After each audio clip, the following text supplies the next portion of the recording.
안녕하세요. 사연에 빠지다의 DJ 민영입니다. 오늘도 두 가지 사연 준비되어 있는데요. 끝까지 함께 해주시고요. 구독과 좋아요 버튼도 꾹 눌러주세요. 그럼 오늘의 사연 함께 시작해 볼게요. 안녕하세요. 전 대전에 살면서 베이커리 가게를 하는 41살 여자입니다.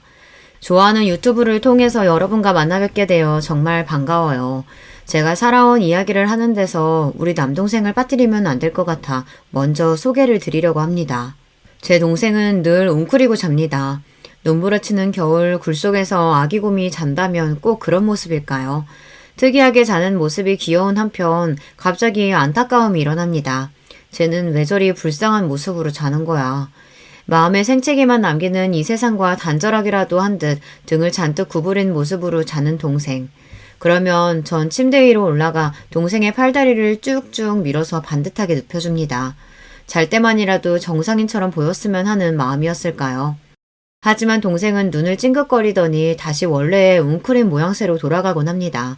다람쥐 쳇바퀴처럼 나는 반듯하게 자세를 고쳐주고 동생은 다시 웅크리는 꼴을 본 아빠가 말했습니다. 그만 좀 해라. 그게 다 무슨 소용이냐? 그것도 다 제가 멀쩡한 놈이 아니라 그리 자는 거라니까. 그런 아빠의 말에 반발심이 들어서 저는 동생과 똑같은 모습으로 옆에 웅크리고 눕습니다. 저도 이렇게 웅크리고 자는 게 좋아요. 이게 얼마나 편한지 모르실걸요?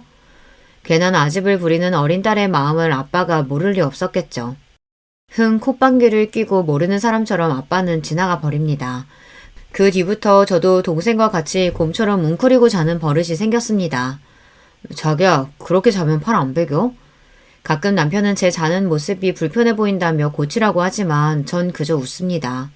아니, 얼마나 안락한지 몰라. 자기도 한번 해보면 계속 이렇게 잘걸? 제가 동생을 바라보는 복잡단안한 마음을 여러분은 이해하시겠죠. 그 애가 가진 장애 때문에 내 가족이 아니려니 부정하고 외면도 해봤어요. 아무리 제가 그를 정상인처럼 행동하게끔 교정해봤지만 때때로 허사였습니다. 그래도 동생은 자기만의 느릿한 속도로 말하는 법을 익히고 세상을 이해해갔던 것 같아요.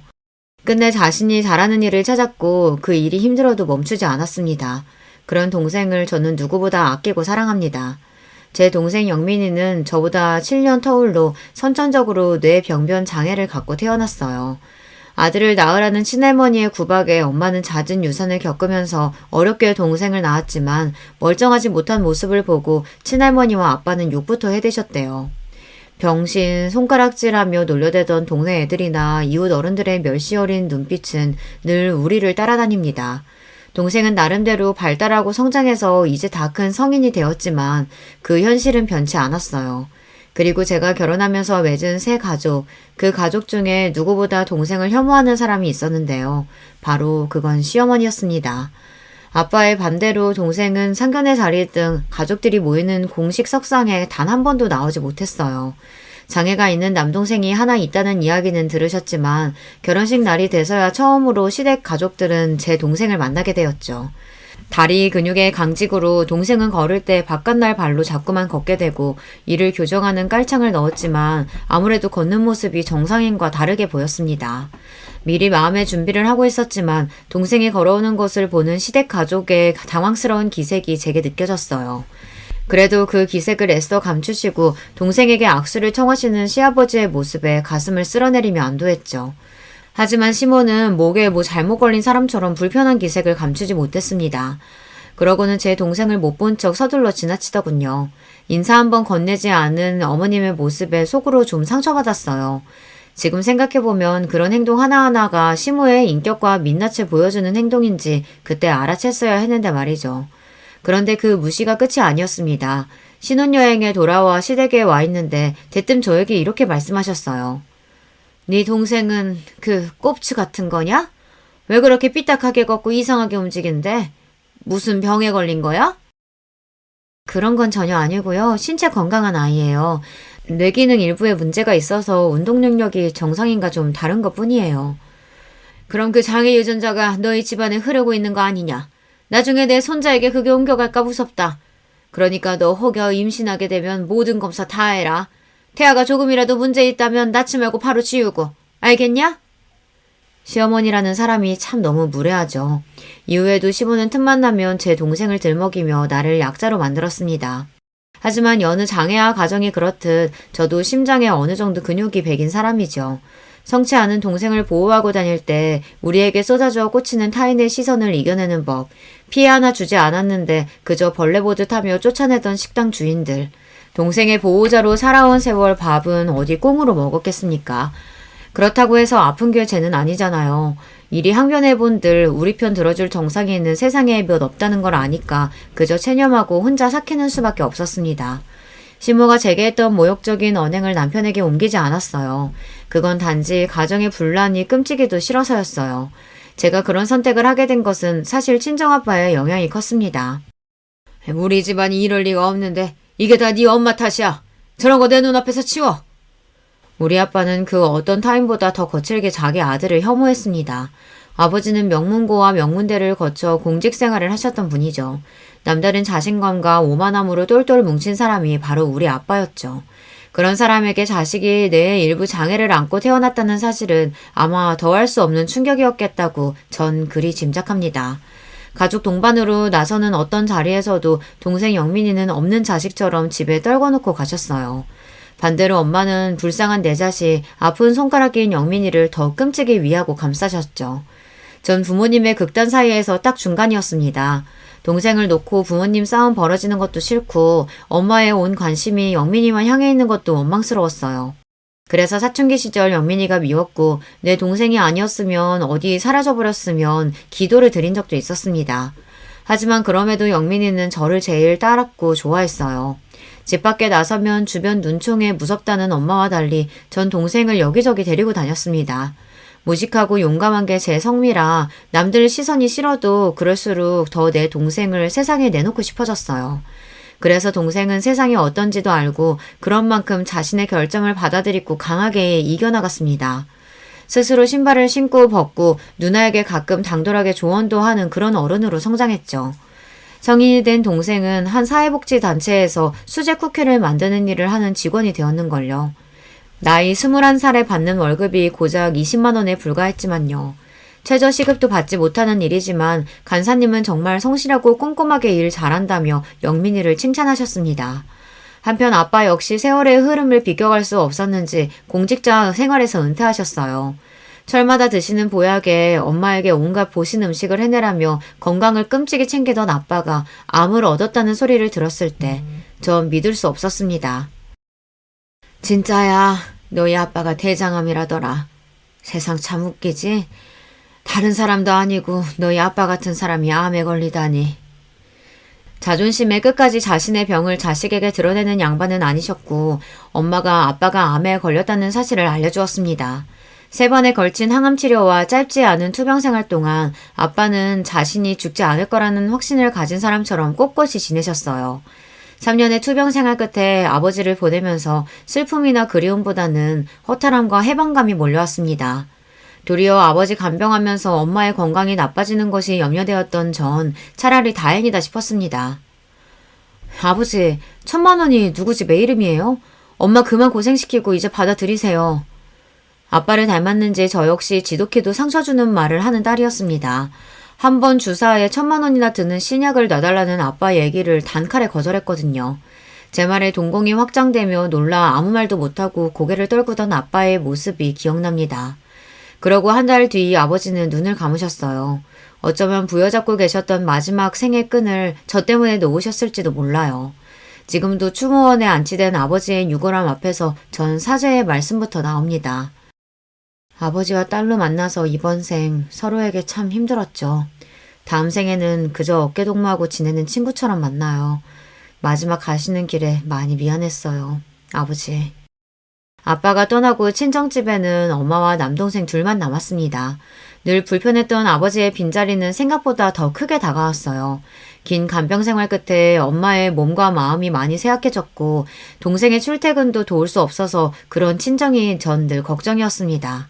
그러던 시기에 제 회사 생활도 순환의 연속이었습니다. 2년째 승진에 누락된 것도 모자라 제 위로 3살 어린 팀장이 부임했으니까요. 회사에서 이렇게 꼬인 직급은 결국 너 나가라는 말을 하고 싶은 것입니다. 어느 정도 예상하지 못했던 사태는 아니에요. 남자 동기들에게 수월한 승진도 여자인 저에게는 뚫어내야만 하는 유리천장이고 애 키우는 유부녀에게 직장은 결코 만만치 않은 냉혹한 곳이니까요. 스스로에게 또 함께 일하는 동료들에게도 저 인정받는 일꾼이었습니다. 회사에서 박 과장님한테 이럴 순 없어요. 지난해 신제품 개발도 과장님 공이 지대했다는 걸 회사에서 모르는 사람 있나요? 그런데도 매번 승진 누락이라니.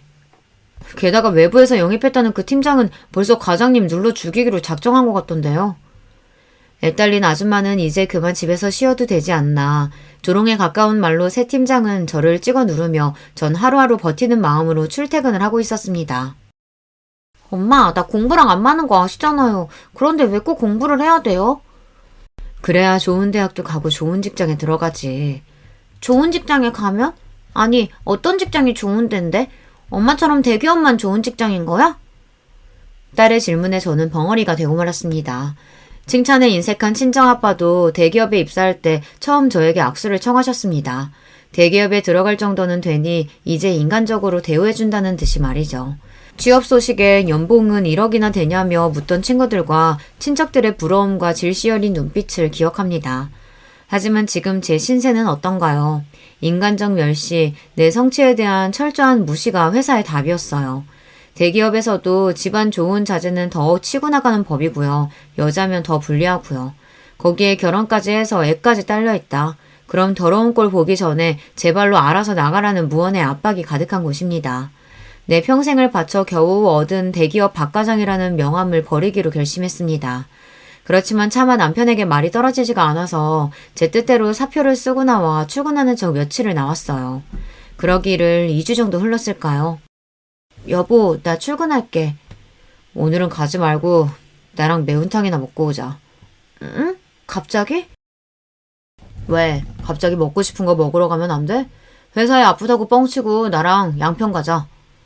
뭐 만난 거 먹으러 가자는 말을 해본 적 없는 남편이 무척 의아했습니다.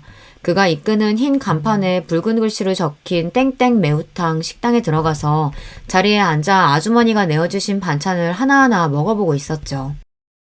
그동안 자기 회사 다닌다고 고생한 거 나도 알아.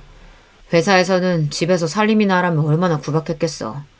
할 만큼 했으니 이제 그만두고 집에서 은지 뒷바라지만 해라. 그게 무슨 말이야, 여보? 내가 네 몫까지 더 벌면 될 거 아니야. 너 오지 말라는 회사 뻥 걷어차 놓고서 왜 떳떳이 남편한테 말을 못하냐? 이 남편이 너한테 그 정도 믿음밖에 못 준 거야?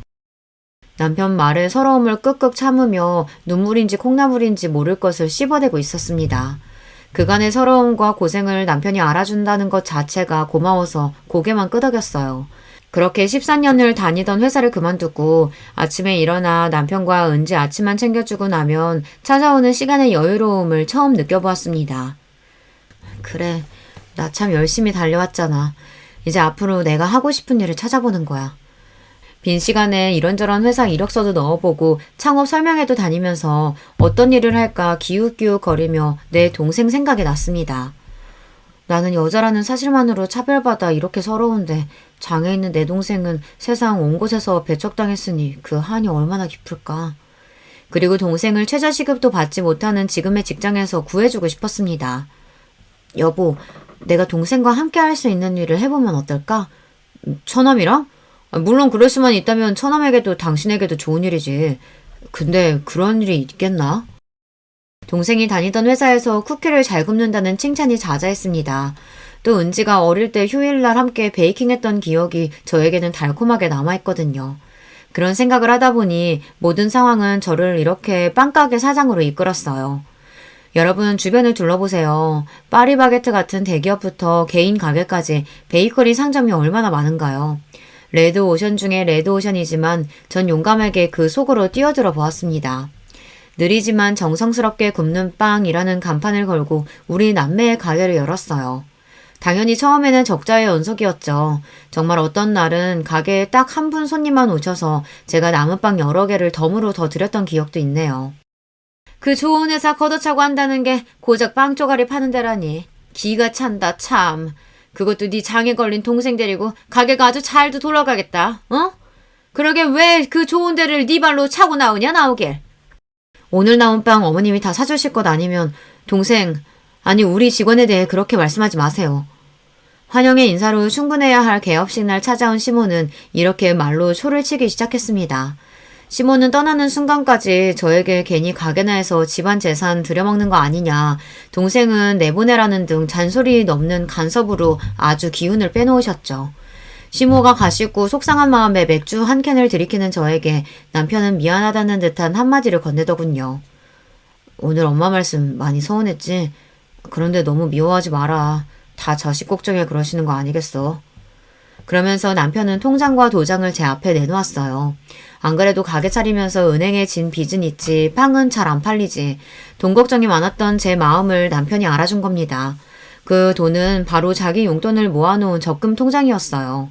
통장에는 92개월간 모아온 1,470만 원이라는 숫자가 적혀 있었어요. 자기 한 달 용돈이 얼마나 된다고 그걸 떼서 이렇게나 많이 모았어?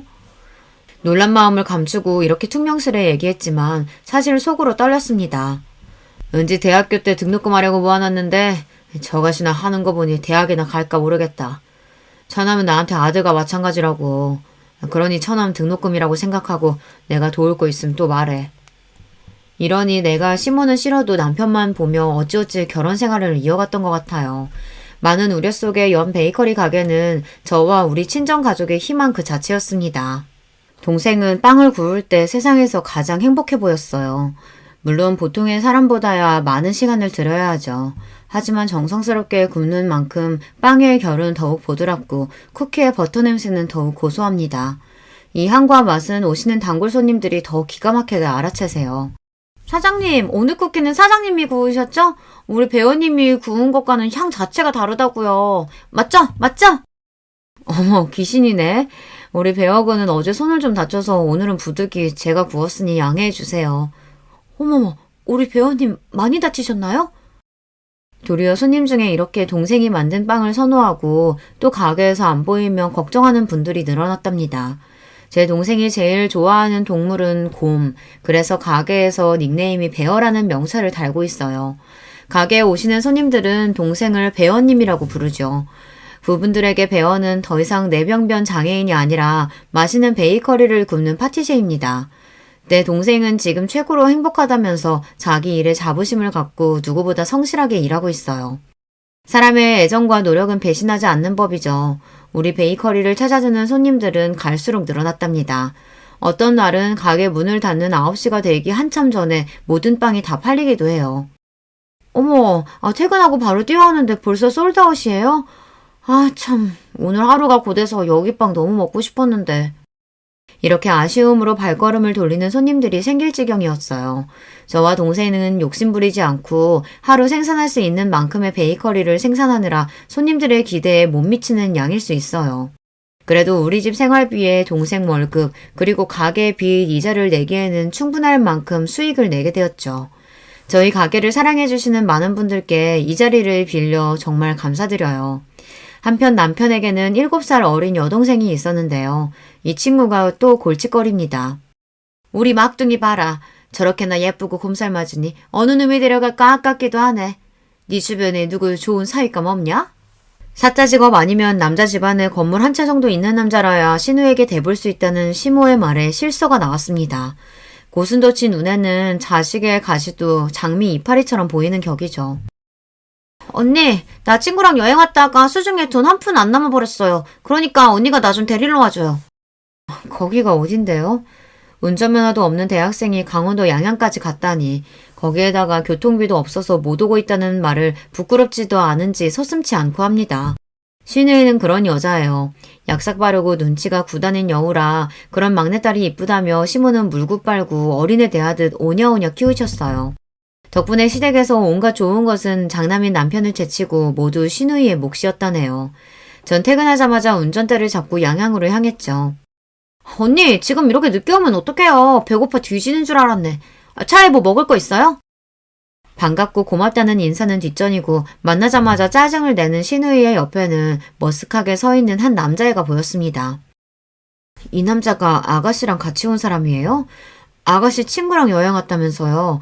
남자친구랑 외박까지 한 거 어머님이랑 오빠가 알면 경을 칠 텐데. 그러니까 내가 언니한테만 연락을 했죠. 이 일은 무덤까지 갖고 갈 비밀이에요. 아셨죠? 자기야, 어서 차 타고 가자. 추워. 이렇게 신우이와 남자친구를 태우고 다시 3시간 반이 걸려 서울에 도착한 경험이 있습니다. 이번 일을 보시면 알 수 있듯이 신우이는 제멋대로의 성격에 남자도 수없이 갈아치웠어요. 고등학교 때 사귀다가 같이 가출해서 일주일 함께 살다 온 30살짜리 남자부터 시작해서 성인이 된 이후에는 남자친구가 매번 변하는 통에 몇 명인지 셀 수도 없었죠. 촌스럽게. 걘 그냥 잠깐 만나는 애일 뿐이고 무슨 남자친구라고 잔소리해요. 아가씨는 그냥 만나는 남자랑 손도 잡고 외박도 하나 봐요. 내가 인기가 좋아서 오는 남자 뭐 어떻게 막으라고. 그리고 난 결혼 생각 없으니까 애인이나 많이 만들어두는 거죠. 나도 생각이라는 게 있는 년인데 언니처럼 구질구질하게 사는 거 보고 내가 결혼하고 싶겠어요? 어찌 보면 똑똑하고 아주 계산적인 친구죠. 시댁에서 얼마나 대접 못 받고 사는 며느리인지 제가 신우이 눈에는 그리 보였나 봅니다. 그렇게 남자들과 동거도 서슴지 않던 신우이는 자기 아버지와 오빠에게는 철저히 비밀에 붙여달라며 끝까지 저를 자기 편으로 두었죠. 저도 이유를 잘 모르겠어요. 얄밉지만 신우이의 자유로운 청춘을 지켜주고 싶은 마음이었던 건지 시아버지에게는 물론 남편에게까지 신우이의 잘못을 감춰주었으니까요. 철없고 이기적이긴 해도 그 나이 때에 못 모를 땐 그럴 수 있지. 신우이는 적어도 시모처럼 동생을 들먹이며 제 가슴 후벼 파는 말을 하지는 않았으니까요. 그런데 싱글을 자유롭게 즐기겠다던 신우는 갑자기 결혼 발표를 했습니다. 그 이후 전 시모와 신우이의 추악한 민낯을 대면하고 말았고요. 결혼하겠다며 신우가 데려온 남자는 유명한 식품기업에 다니고 있는 회사원이었어요. 외모는 평범했지만 성실하고 책임감 있는 남자로 보여 시집 보내기에 안심이었습니다. 그런데 천방지축이던 신우이는 그 남자 옆에서는 세상 제일 조신하고 참한 여자처럼 연기하더군요. 입을 가리고 조그맣게 호호 웃고 술 한잔 같이 하자는 남자의 제안에 얼굴을 붉히면서 말이에요. 자기도 참, 저 술 한 방울 못하는 거 알면서. 정말 여배우 저리 가라 할 대단한 연기였습니다. 고주망태인 꼴로 친구 등에 업혀오는 일이 부지기수였던 신우이는 모르는 사람이 보면 정말 깜빡 속아 넘어갈 만큼 능숙한 연기를 뿜어냈죠. 그녀가 사귀었던 남자들이 주마등처럼 떠오르며 속으로 다짐했습니다. 저렇게 내숭 떠는 신우이가 숱한 남자들과 사귀었다는 걸, 동거까지 했다는 걸 알면 이 결혼 파토난다. 입 조심해야지. 예비 시 매부에게는 미안했지만 저도 다른 시댁 식구들과 한통속으로 신우이의 비밀을 덮는 일에 동조했습니다. 그러던 어느 날 저녁 식사를 하고 있는데 남편의 표정이 별로 좋지 않았어요. 무슨 일 있어요? 아무래도 일 구하는 일이 많이 힘들죠. 바로 답을 하지 못하고 밥만 먹던 남편이 숟가락을 내려놓고 난처한 이야기를 꺼냈습니다. 오늘 영순이가 전화해서 혼수 중에 하나를 해놓으라고 하대. 오라비가 돼서 하나뿐인 동생 시집갈 집에 혼수 번듯하게 내놓으면 좋겠다는데 내가 할 말이 없더라. 사업 망한 걸 집에 말 안 해서 아마 걔는 내 사정 모를 테니까. 웬만한 일은 다 괜찮다며 대범한 남편이 땅이 꺼져라 한숨 쉬는 모습이 안타까웠습니다. 사실 그때 남편이 잘 해오던 사업이 망해서 집에서 쉬고 있는 상황이었거든요. 사업 장려하면서 많은 빚도 껴안은 상태라 그 이자 생각만 하면 우리 부부는 밤에 잠도 못 잘 지경이었어요. 그나마 동생과 차린 베이커리가 잘 돼서 망정이지 아니었으면 우리 은지와 길거리에 나앉을 만큼 심각한 경제 상황이었어요. 이 남자가 와놓을리게 웬 한숨이야. 동생이 일상에 한 번뿐인 결혼을 하는데 오빠로서 가만히 있으면 쓰나. 여기 카드 줄 테니까 이걸로 내일 아가씨 데리고 가서 아주 눈에 확 띄게 좋은 놈으로 사줘요. 당장 은지가 사고 싶다는 30만 원짜리 과일 전집도 고민하는 형편이었지만 남편 앞에서 통 큰 부인답게 내 카드를 내밀었습니다. 여러분, 남자의 눈물을 보신 적이 있나요? 우리 남편이 곰처럼 우직하고 무뚝뚝하지만요. 또 은근히 눈물이 많답니다. 미안하고 고맙다 여보.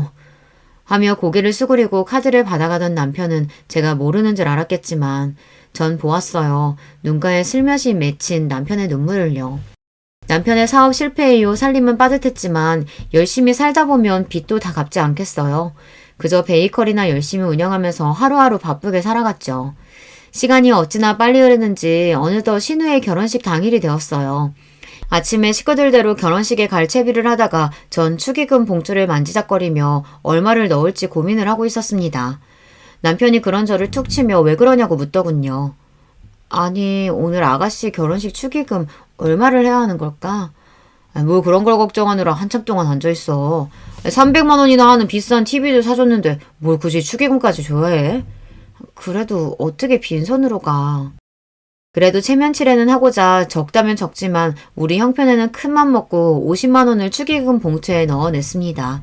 자기가 하고 싶다던 대로 꽃이 화려하게 장식된 웨딩홀에 들어서던 신우이는 무척 행복한 표정을 짓는 신부의 모습을 보이며 결혼식을 마쳤습니다. 결혼식 마치고 급히 가게로 가려는 저를 느닷없이 시모가 붙잡으셨어요. 시골에서 올라오신 시댁 친척분들께 필요한 음식 대접을 더 해야 한다며 시모는 괜찮은 식당을 잡아보라고 말씀하셨습니다. 어머님, 저 동생하고 친구한테 잠깐 가게 맡겨놓고 온 상태라 이제 가봐야 돼요. 괜찮으시면 어머님 댁에서 하시고 필요한 음식 있으시면 배달 보내드릴게요. 얘가 지금 무슨 가게를 간다는 거야? 그 꼽추 같은 애가 어떻게 가게를 본다고? 걔한테 맡기고 왔다는 구라치면 내가 믿을 줄 아니? 그깟 몇 푼 벌자고 시댁 어르신들 대접을 맏며느리가 되어가지고 못하겠다. 꼽추라니 지금 제 동생을 그렇게 말씀하신 거예요? 사지 멀쩡하고요. 뇌에 조금 장애가 있는 것뿐이지 멀쩡히 제 할 일 잘하는 애라고 몇 번이나 말씀드립니까? 처음으로 저는 시어머니에게 정색하며 언성을 높였습니다.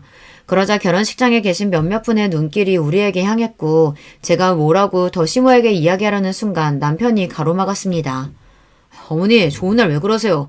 이 사람 말 틀린 거 없습니다. 처남이랑 친구에게 가게 맡겨놔서 이 사람 지금 많이 걱정될 거예요.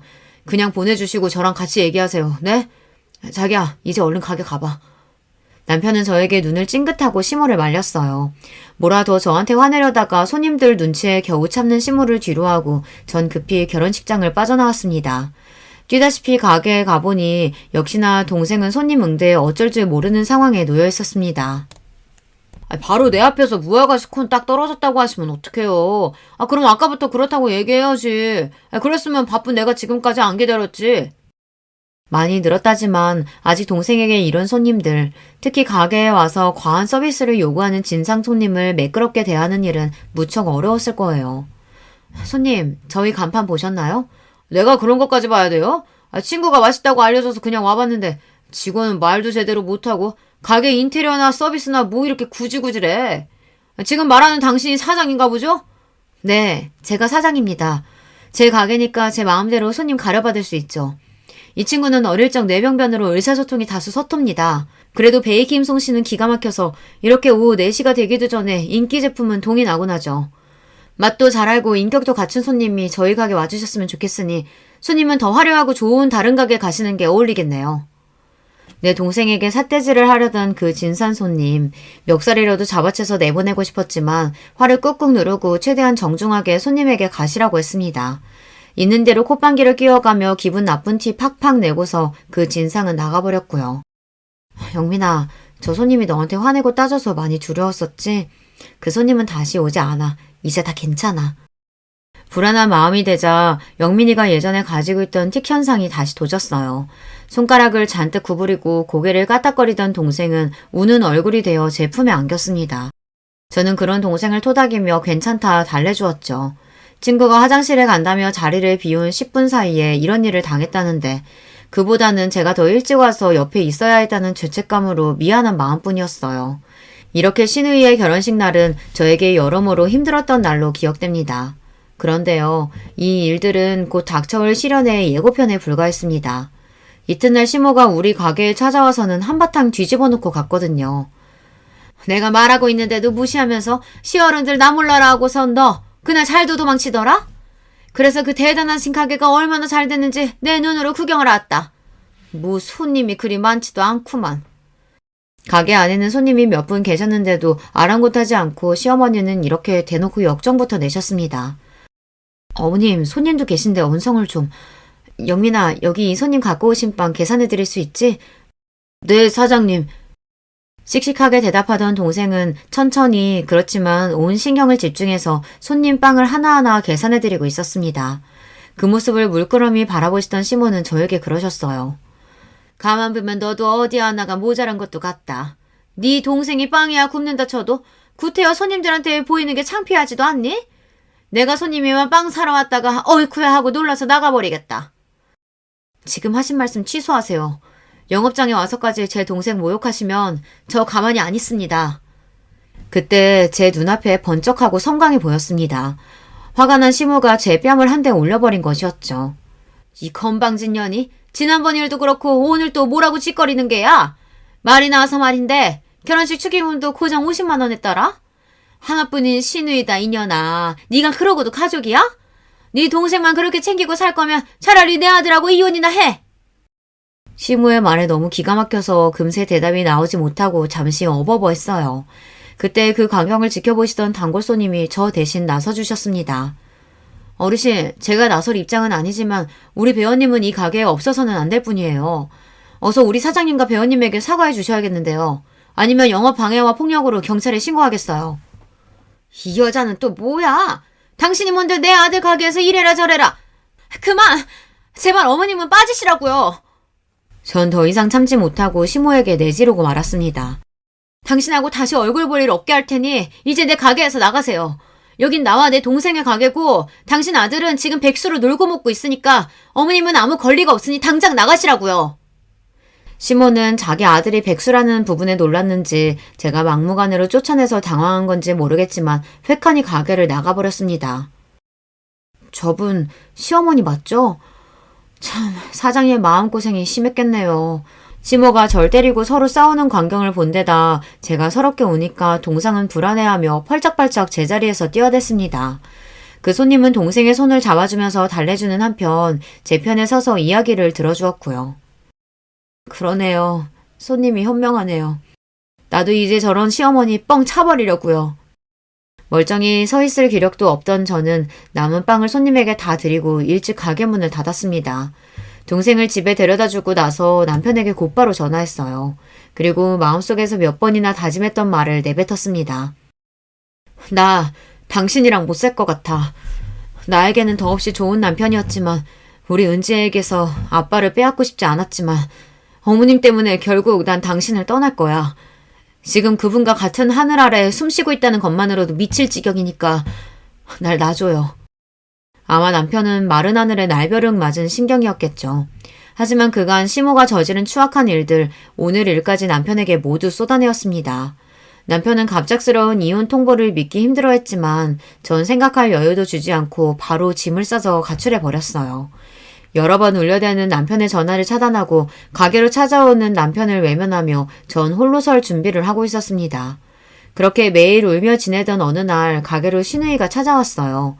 내가 그리 친동생처럼 살뜰히 챙겨주었지만 정작 그 애는 내 동생 보기가 껄끄럽다며 우리 가게를 방문한 것은 이번이 처음이었죠. 뭐 인스타에서 입소문 좀 탄 것 같던데 직접 보니 썩 대단하진 않네요. 언니도 참 한심해요. 지금 한가하게 빵이나 팔 때예요. 한가한 건 아가씨죠. 난 이 가게 열심히 해서 돈 벌어 은지 키우고 빚도 갚아야 하니까 여기가 전부인데 지금은 바쁘니까 서로는 됐고 간단히 용건만 해줄래요 아가씨? 무슨 일로 여기까지 온 건가요? 언니 한 사람 때문에 우리 집안이 풍비박산 났다고. 내가 알던 우리 오빠는요. 부모님 말씀은커녕 내 말도 거절하는 법이 없이 고분고분 따랐던 착한 사람이었어요. 그런데 언니가 중간에 뭐라고 분탕질을 쳤길래 엄마랑 맨날 전화로 다투더니 이젠 급기야 집에서 한바탕 소란을 피웠지 뭐예요? 내가 왜 이혼하기로 했는지 오빠한테 들어서 알 텐데요. 아가씨 혼수로 비싼 선물까지 사줘놓고 축의금 50만 원 냈다고 당신 엄마한테 뺨 맞고 그 소모를 당한 내 앞에서 자기 엄마 편들 일인가요? 그리고 아가씨는 왜 우리가 혼수해준 얘기는 어머니께 입국 담으셨어요? 그건 엄마한테 혼수비 받아서 그걸로 갖고 있던 카드비 갚느라 그래요. 아, 뭐 다 갚은 것도 아니에요. 300만 원 가지고 고작. 고작? 우리 은지 학원비 내는 것도 빠듯한 형편이에요, 지금. 당신 오빠 백수 된 지 오래라 나 혼자 아등바등 벌어 살면서도 불평 한 번 하지 않았고 혼수로 300만 원 쓴 게 우리한테 얼마나 큰일이었는지 알기나 해요? 세연이가 뭐나 된다고 이런데. 오빠 잠깐 힘들 때 생활비 좀 버는 거? 아, 지금 그거 가지고 유세하는 거였어요? 저런 삐리삐리한 동생 데리고 하는 이딴 가게 하나 갖고 거만 떠는지 몰라도 당장 이혼 취소하고 우리 엄마한테 사과부터 드리세요. 지난 일에 자기 탓이 있다는 걸 알면서도 신우는 나한테 미안한 마음 요만큼도 표현하지 않았습니다. 오히려 밉살맞게 끼어들어 조언이랍시고 짓거리고 가는 신우이의 뒷모습에 전 오기마저 들었습니다. 이게 아주 제대로 까부네. 오냐, 어디 넌 결혼생활 끝까지 잘할 수 있나 보자. 예전에 받은 신우이의 전자청첩장에 시 매부의 이메일 주소가 담겨있던 것이 기억났어요. 신우이의 정체를 낱낱이 밝히는 장문의 글을 써서 신우 남편에게 메일로 쏴버렸습니다.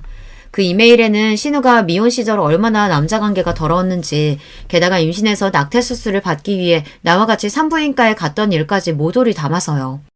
이 일로 앞으로 시댁에 어떤 일이 닥칠지, 남편은 중간에 얼마나 괴로울지 고민도 없이 그저 마음 가는 대로 저질러버렸습니다. 이렇게 무시무시한 복수를 제가 하게 될 줄은 저 참 독하고 사악한 사람이었나 봅니다. 제가 보낸 글 한 편의 파급력이 얼마나 컸는지 얼마 뒤 절 찾아온 남편의 말을 듣고 직감할 수 있었어요. 내가 자꾸 찾아오는 거 싫어하는 거 알지만 그저 당신 잘 지내나 궁금해서 왔어. 나는 잘 못 지낸다. 제가 폭로한 신우의 과거에도 놀라운 사실 하나를 더 시매부가 알아냈다고 합니다. 글쎄 신우이가 자기 남편의 친구와도 짐승 같은 짓을 벌였던 사실이 발각당했다고요. 돌이킬 수 없는 많은 죄를 저지른 신우이는 자기 남편에게 쫓겨나서 이제 시댁에 들어와 살고 있습니다. 그런데 그녀는 아직까지 정신을 차리지 못했어요. 때마침 걸려온 신우 전화에 한참 동안 실랑이 하던 남편은 전화를 끊고 어이없어 했습니다. 이가 신하가 아직도 정신을 못 차렸나. 지가 무슨 낯짝으로 매제를 고소해. 진짜 싫다 싫어. 내 가족이라지만 진짜 정 떨어진다. 영순이가 매제랑 싸우다가 뺨을 2대 맞았는데 그걸 가지고 고소하겠대. 어차피 이혼할 건데 위자료나 뜯어낼 거라고. 철면피도 유분수지. 판사 앞에 가서 그래봐라 해. 자기가 남편 친구랑 붙어먹고 낙태수술한 과거까지 숨기고 결혼한 것과 고작 뺨 2대 맞은 것 중 뭐가 더 잘못인지. 나도 같은 생각이다. 그런데 낯살이나 먹은 우리 엄마도 그런 가시나 말리긴커녕 둘이 같이 궁리하고 있다네. 오라비가 돼가지고 동생이 이렇게 어려운데도 안 도와준다며 애기처럼 떼만 쓰더니. 빌어먹을 집안. 얼마나 울분이 터지는지 입에 달지도 않던 욕지기를 애써 참는 남편 모습을 찬찬히 보니 그는 참 많이 마르고 힘들어 보였습니다. 아무리 마음 불편해도 밥은 잘 챙겨 먹고 다녀야지. 나랑 떨어진 지 며칠이나 됐다고 그새 그렇게 말랐어. 남편은 제 앞으로 조용히 다가와 제 손을 꼭 잡고 허리를 굽혀 흐느끼듯 말했습니다. 야, 나 너 없이는 못 산다. 차라리 우리 집하고 연 끊을게. 엄마랑 동생한테 너 그런 일 다시는 안 당하게 할 테니까 도로 다 받아주면 안 되겠어? 진심 어린 남편의 말에 저도 울컥해서 눈물 한 줄기가 뺨을 스치고 지나갔습니다. 그때 웅크리고 빵 제조실에 있던 동생이 뛰쳐나와 내 손을 남편 손에 억지로 얹혀주며 말했습니다. 나는 우리 형 좋아. 누나야, 은지 조카도 엄마 아빠 헤어지는 거 싫다고 나한테 울더라. 형 용서해줘. 우리 누나는 천사잖아. 내 동생까지 이렇게 거들고 나서자 그만 전 눈물을 왈칵 쏟아내고 말았습니다. 사실은 저도 남편을 사랑하는 마음이 변치 않았기에 이별이 힘들었거든요. 결국 전 남편에게 돌아가기로 했습니다. 다만 남편의 말대로 시댁과 인연을 끊겠다는 조건을 달고서 말이죠. 제 믿음대로 그는 자기의 핏줄과 남남처럼 지내고 살았습니다. 그러니 결국 시모는 어쩔 수 없다는 듯 저를 찾아와 빌게 되었죠. 가게에 들어선 시모를 보자마자 가게 일을 돕고 있던 남편은 자기 어머니를 바로 내보내려고 했어요. 내가 이미 말했잖아요. 이제 엄마도 동생도 모르는 고아처럼 살 테니 자꾸 여기 찾아오지 마세요. 낯선 아들의 모습에 서러웠던지 시모는 통안의 눈물을 흘리며 제게 인간적인 모습을 보이고 말았습니다. 네가 처음 시집 왔을 때부터 미웠던 건 아니었다. 그런데 내 평생을 바쳐 키워낸 아들이 갈수록 너만 싸고 도니까 꼭지가 돌기 시작했어. 늙은 시애비의 꼴사나운 질투라고 생각해도 좋다. 나에겐 하늘이 무너진 것처럼 충격이었으니까. 그리고 이어진 시모의 한마디에 이젠 제가 꼭지가 돌 것 같았습니다. 게다가 또 충격은 내 아들이 불구 같은 네 동생을 우리 가족보다 더 챙기고 정을 쏟는 모습이었어. 말 함부로 하지 마세요. 제 동생 보고 꼽추라하더니 어떻게 이젠 불구라고까지 하세요? 그건 내가 못 배워서 저 동생한테 뭐라고 해야 할지 잘 몰라서 그래. 어쨌든 장애인 네 동생을 꽁꽁 숨기고 나에게서 감췄어야 했다. 네 동생을 보면 옛날 우리 집 살던 고모가 떠올라서 미치겠어. 넌 저런 동생이 뭐 떳떳하다고 시부모나 모르는 사람들 앞에서 데리고 다니는 거냐? 내 가족인데 그럼 내가 몰라라 하고 내쳐야 해요? 내 동생은요, 저보다 빵 잘 굽고 저보다 더 행복하게 사는 방법을 아는 애예요. 겉보기에 멀쩡하면서 가족들한테 상처 주고 실수하는 저나 어머님 그 누구에게도 뒤지지 않을 그럴 사람이라고요. 제 말을 듣던 시모는 잠시 말을 멈추고 뭔가 떠오르듯 말하기 힘들어하다 담담히 고백하듯 옛 이야기를 들려주었습니다. 나보다 10살쯤 많은 고모가 있었어. 어릴 적 냇가에서 놀다가 휩쓸려 척추를 다쳐서 새우처럼 등이 굽었던 우리 고모는 꼽치였지. 병신이 된 고모는 늘 어두운 방에서 꼭꼭 숨어 살아야 했어. 그래도 조카라고 나한테 고무줄이나 사방치기도 가르쳐주며 나랑 놀아주었지. 우리 고모가 등만 굽었지 얼굴도 하얗고 말은 얼마나 재밌게 하는지 참 좋아했는데. 그런 고모가 있으셨는데 왜 그리 제 동생을 눈엣 가시처럼 여기셨어요? 내가 학교 갈 무렵이 되자 동네 애들이 놀렸다. 꼽추가 집에 산다고, 나한테 꼽추 냄새까지 난다고. 그때부터 난 고모를 멀리하기 시작했지. 우리 고모는 갑자기 돌아선 내가 얼마나 미웠을까. 그래도 난 어쩔 수 없었어. 자존심 센 나한테 사람들의 가시 같은 한마디, 눈초리 한 번은 견디기 힘들었으니까. 고모님은 그래도 조카였던 어머님을 원망하기보다 기다렸을 거예요. 걱정하고. 나도 알아. 고모는 방에서 혼자 결핵을 앓다가 외롭게 죽어버렸지. 그걸 본 마흔 사람들은 또 수군거렸어. 저건 집에서 굶겨 죽인 거라고. 겨울날 방에 불도 안 떼주고 말간 죽이나 주니까 병에 걸렸지.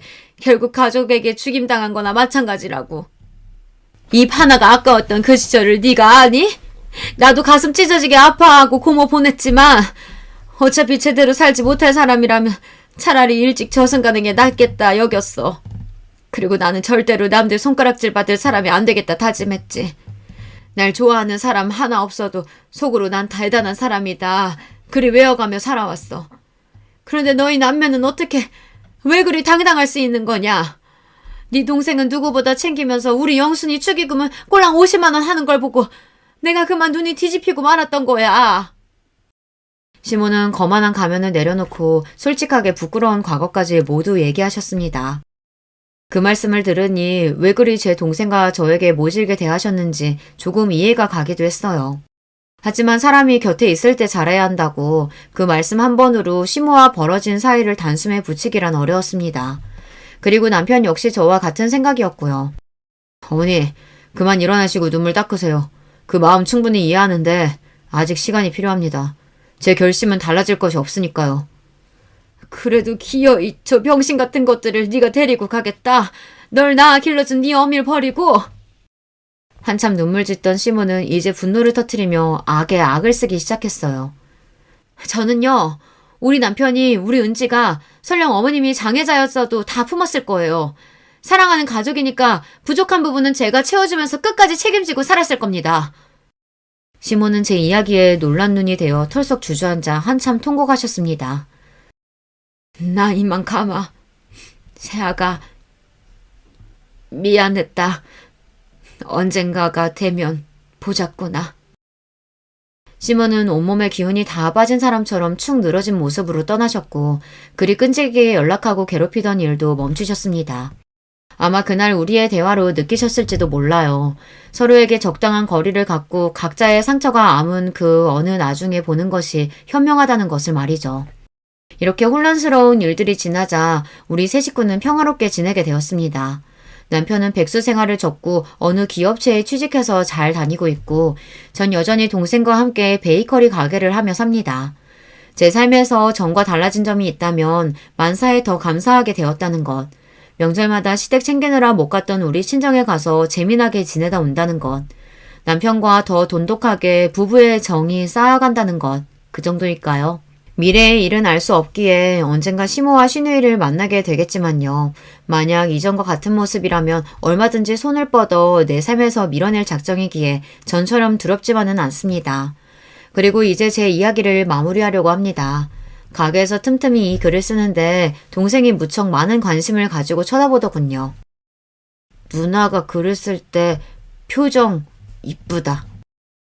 이번 기회로 시작해서 제가 살아온 일 외에도 조금씩 글을 써보려고 합니다. 처녀작이라 부족함이 많았는데 불구하고 끝까지 들어주신 구독자 여러분께 깊은 감사드립니다. 마지막으로 이 말씀 드리고 싶어요. 어떤 사람이 말하더군요. 어린이는 내가 살아온 길을 보여주고 노인은 내가 살아갈 길을 보여주고 장애인은 내가 갈 수도 있는 길이라고요. 나와 내 가족이 갈 수도 있는 길을 현재 걷고 있는 장애인들에게 따스한 시선 보내주시면 참 좋겠습니다. 이만 여러분 모두에게 빵냄새처럼 향긋한 일생을 바람하지 않으며 안녕히 계세요. 안녕하세요. 저는 IT 업계 회사에서 오래 근무해온 50대 중반의 남자입니다. 저 역시 그렇게 살던 때가 있었지만 아무튼 남들 보기에 평탄해 보이는 집안이나 그렇지 않은 집안이나 뚜껑 열어보면 제각각의 사연들이 있는 것 같아요. 제 얘기는 좀 더 복잡하고 꺼내기 무척 거북스러운 이야기이기도 합니다만 같이 들어주신다면 감사하겠습니다. 저와 아내는 회사에서 만났고 아내는 결혼하는 즉시 회사 일을 그만둔 케이스예요. 예전부터 현모양처가 꿈이라고 했었고 저도 수입이나 형편이 나쁘지 않았기 때문에 기꺼이 그렇게 하라고 했답니다. 그래서 얼마 안 있다가 신혼 1년이 지나 아기가 들어섰고 저희 집에 아들이라고는 저 하나밖에 없었기 때문에 아주 경사가 났답니다. 어머니는 우리 아들이 태어났을 때 가끔 봐주시기도 했고 자라는 내내 해마다 적지 않은 용돈을 꼬박꼬박 주셨었어요. 아내는 그때마다 감사하다는 인사를 했었고 어머니도 흐뭇해하셨고요. 어머니 정말 감사해요. 우리 정민이 건강히 잘 키울게요.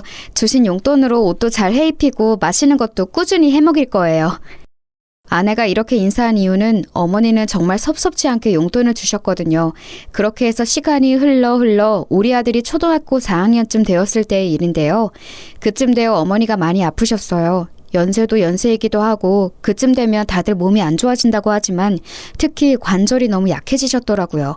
한 번은 지하철 계단에서 쓰러지시기도 하고 제가 정말 헐레벌떡 모시러 갔던 기억도 나요. 이런 일이 몇 번 있으니 어머니를 혼자 두고 싶지 않더라고요. 아내도 이 사실을 알고 걱정했고 한 번은 누나들과 의논을 해야겠다는 생각했어요. 근데 아무리 고민해봐도 어머니를 모실 수 있는 입장은 저밖에 안 되겠더라고요. 아내에게 의견을 물었더니 곧장 바로 수긍을 하더라고요. 그래, 당연히 우리가 모셔야지.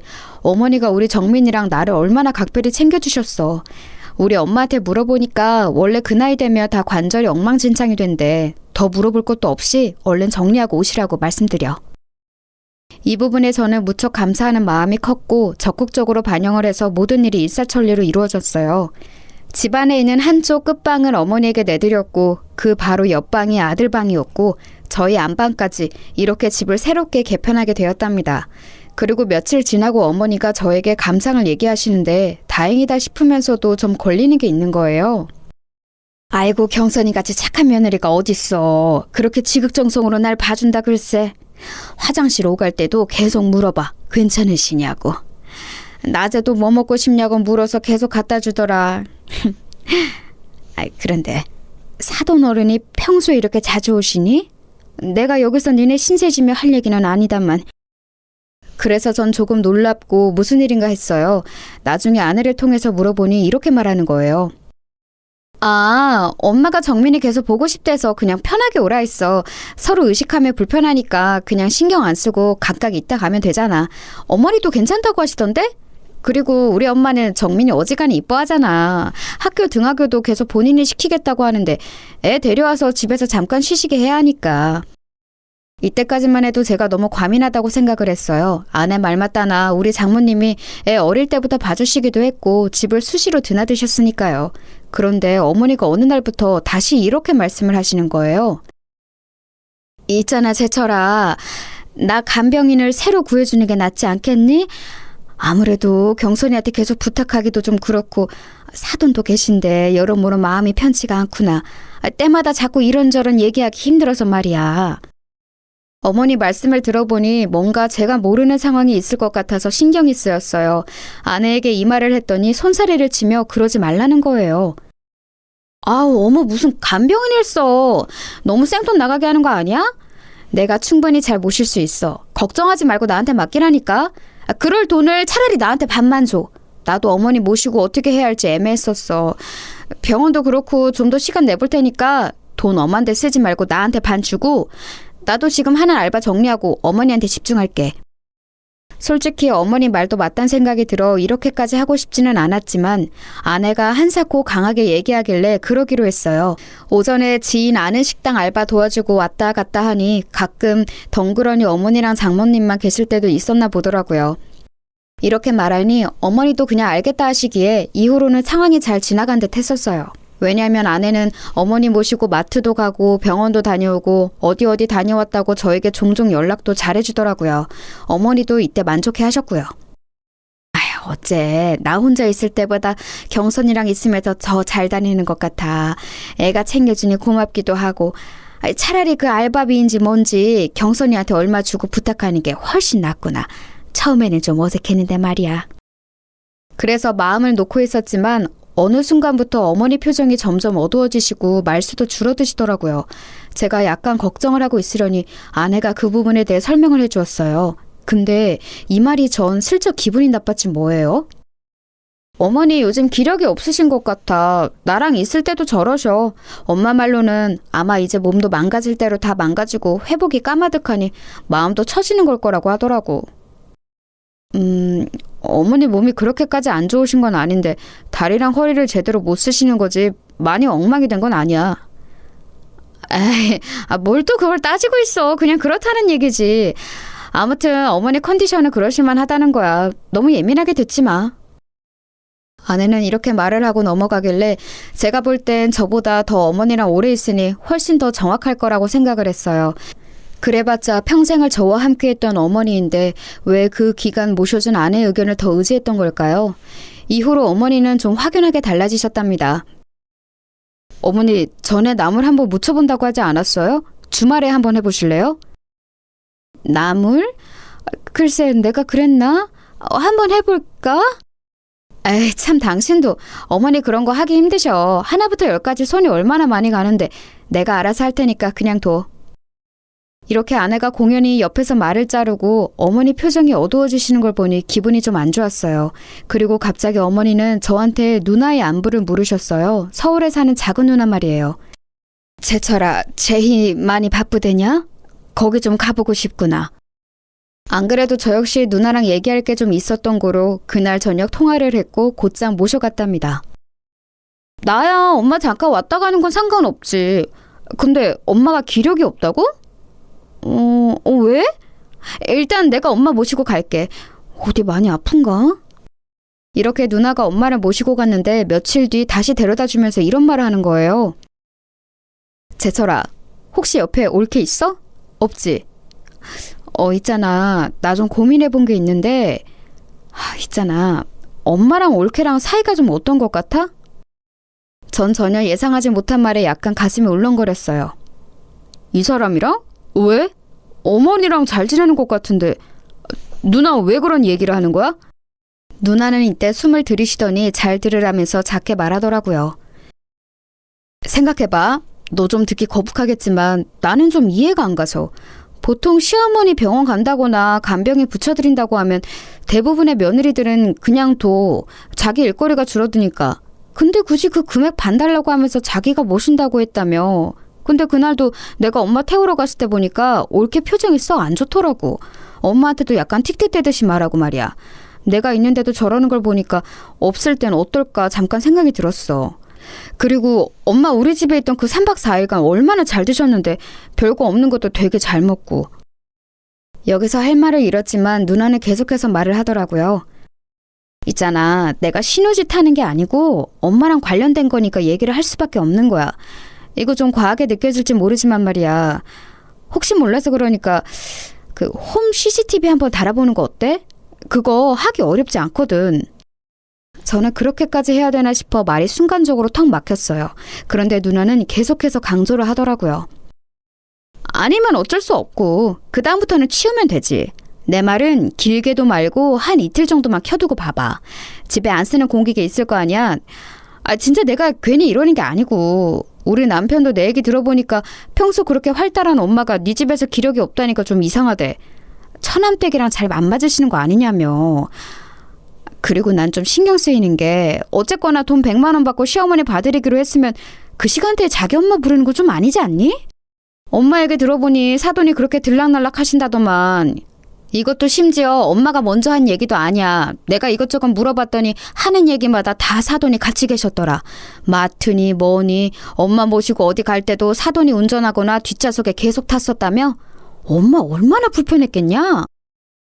저는 장모님이 이 무렵 때도 평소처럼 그렇게 자주 오시는지 몰랐어요. 어머니가 장애가 있으신 것도 아니니 일단은 집에 계실 수 있고 아내는 알바를 그만두는 김에 아이 등하교도 다 자기가 한다고 했거든요. 그럼 아이 때문에 장모님이 집에 이전처럼 오실 이유가 굳이 없는데 게다가 저희 어머니 아프신 것도 알고 계시면서 말이죠. 저도 약간은 불편한 감이 들었고 그래도 끝끝내 미루려고 했지만 눈 안에서 돌아오신 뒤 내내 밥도 깨작거리시고 표정이 안 좋으신 어머니를 관찰하게 되었어요. 한 집에서 이런 분위기를 감수한 채 주변을 계속해서 신경 써야 한다는 게 너무 골머리 아프더군요. 아니길 바라는 마음으로 저는 홈 CCTV를 알아본 뒤 주말에 한번 설치를 해보았어요. 그리고 그 다음날 출근을 한 뒤 아주 떨리는 마음으로 회사에서 홈캠을 열어보았는데요. 그걸 열어본 저는 입이 딱 벌어져 닫을 수가 없었어요. 아니, 출근해서 제가 여기 나와 있는 지 얼마나 되었다고 그런 풍경이 벌어지고 있는 건가요?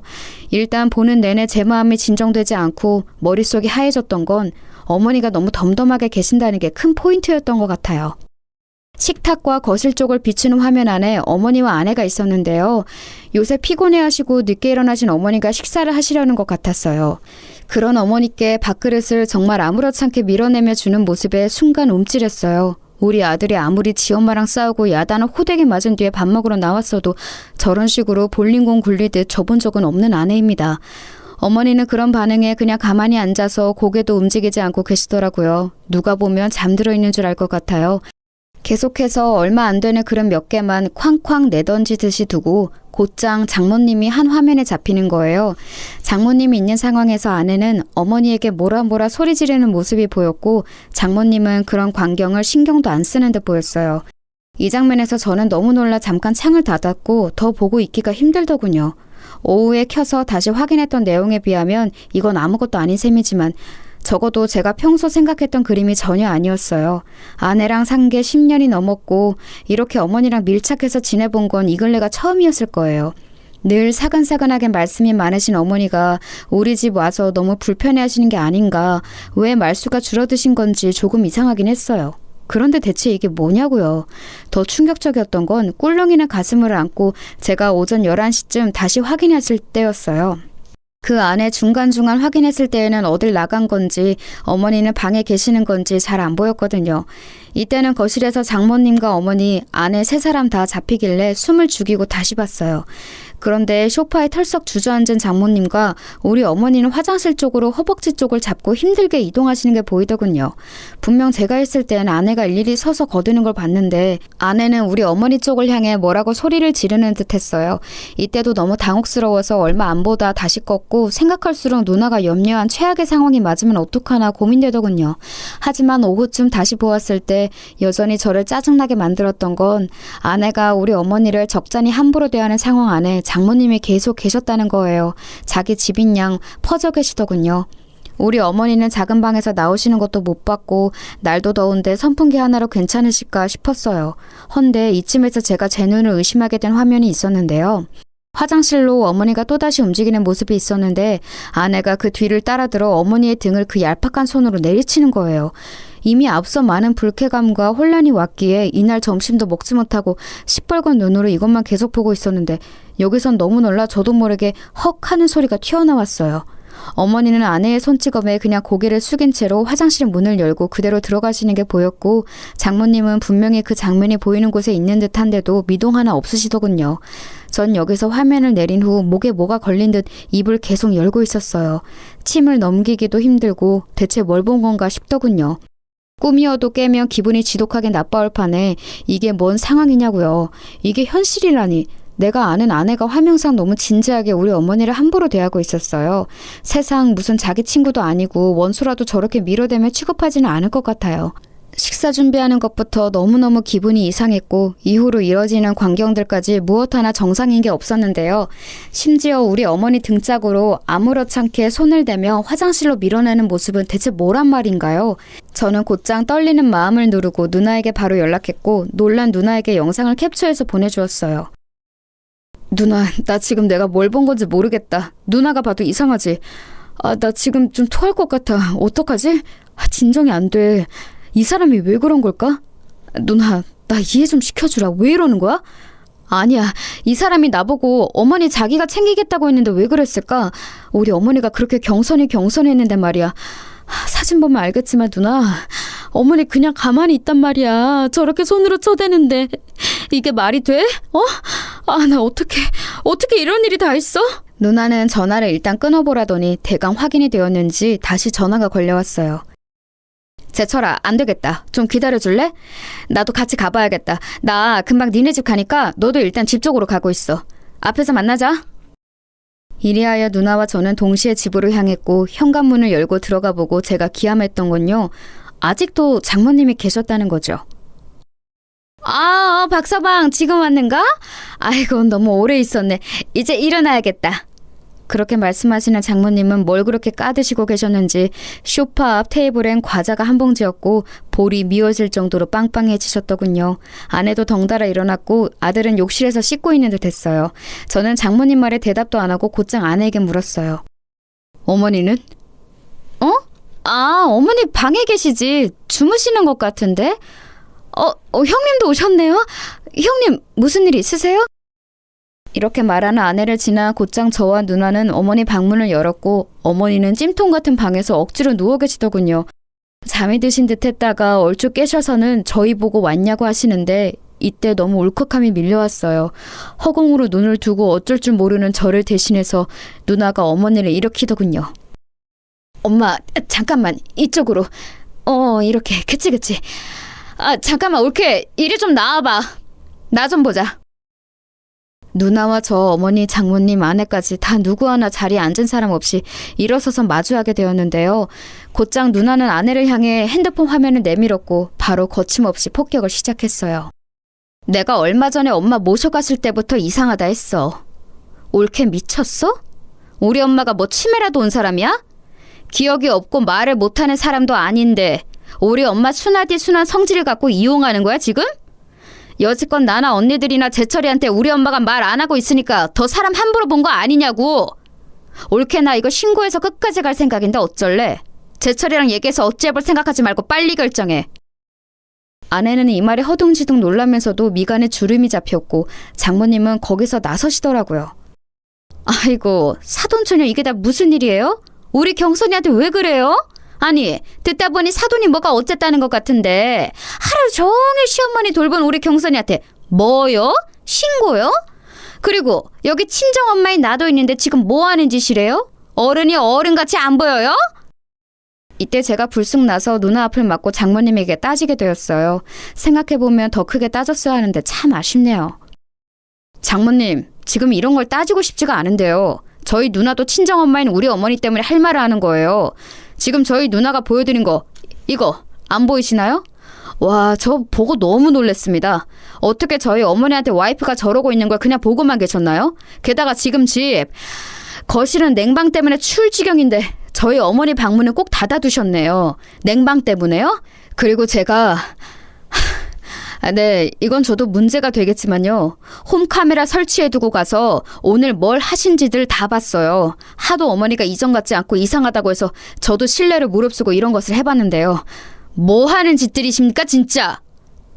그러자 꿀먹은 벙어리처럼 뒤에 숨어있던 아내가 겨우겨우 입을 열면서 뭘 봤는지 모르겠다고 일단은 잡아떼더군요. 여기서 저는 하루 내내 감정에 물타기를 하고 혼란스러웠던 것들이 다 사라져버리면서 그냥 모든 게 영으로 돌아간 듯했어요. 눈으로 본 화면들을 보고 너무 제 기준엔 기괴한 현실이라 믿을 수가 없었는데 아내가 이렇게 잡아떼는 꼬라지를 보니 더더욱 확신이 들었으니까요. 이 여자랑 나는 그동안 뭘 해왔던 것일까 환멸감이 마구 올라왔어요.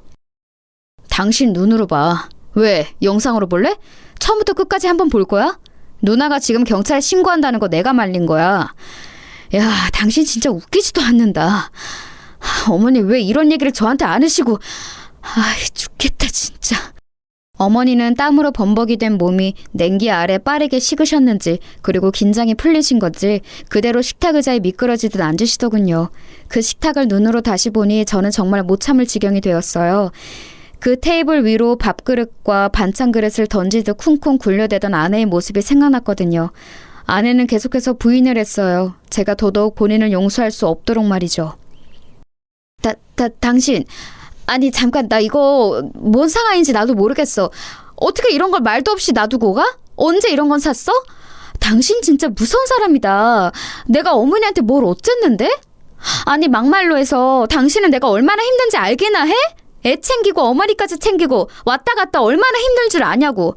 간병인 쓰는데 300은 넘을 거라고 걱정하길래 내가 그거 반뚝 떼서 달라고 했지만 나도 중간에 그만하고 싶었어.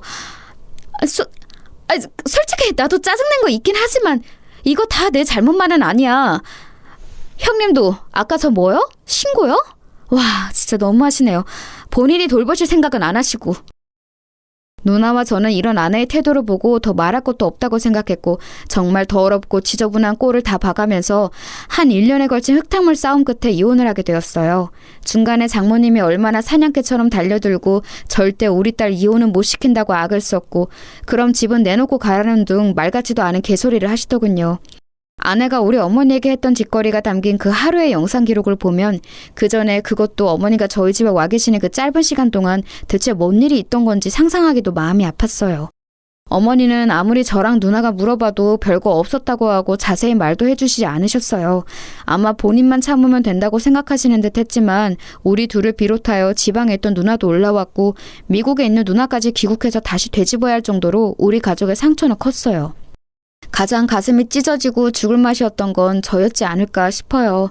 어머니를 제외하고 봤을 때요. 그간 알아왔던 천진난만하고 순한 아내의 모습과 달리 초반에 그렇게 지극정성을 다하는 듯 하더니만 성인이 되어 손 한 번 제대로 잡아본 적 없는 우리 어머니의 등짝을 너무 아무렇지 않게 밀치듯 했던 그 모습. 저는 눈을 감아도 그 장면이 계속 눈앞에서 되풀이되어 내내 고통을 받고 있거든요.